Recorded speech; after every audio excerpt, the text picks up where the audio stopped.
Here, I'm the nearest priest. So I'm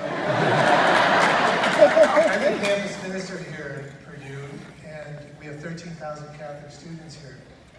And many of them are in engineering and sciences, and you've provided a couple openings today to maybe talk about how I can help the students that are struggling with, and I don't know if you've ever had this challenge where somebody has, as a person of science, challenged you, is how could you be somebody of faith and combine that with science, that it doesn't make any sense to believe in God and to be able to be a scientist as well, and students that we have that often feel very challenged in their faith by other people who think it's impossible to be able to do both. That's a question that's asked often. You know, I go back and I was raised by the Ursulines in grade school, the Oblates high school, and the Jesuits in college.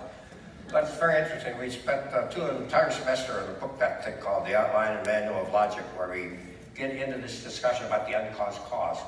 That really is you go back and address your reason for existence, etc. I'm not a deep thinker in this thing here. But basically, I lived in a high-risk environment for many years of my life, and I dealt with the lives of other people through this thing here. And I have to have the faith that there is a hereafter.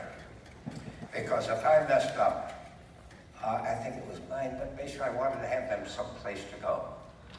And to me, I don't think there's any incompatibility. I think one supports the other. It is my belief that there is a God. There is some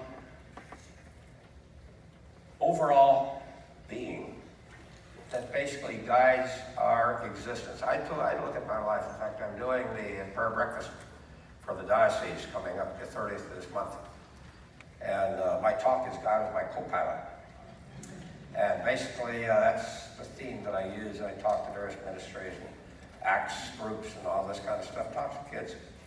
And basically, you have to get them into what I'd say a thoughtful mode where they're actually listening and trying to address, where am I going to go when I leave this life? Is there a place for me to go? And I think the answer has to be yes.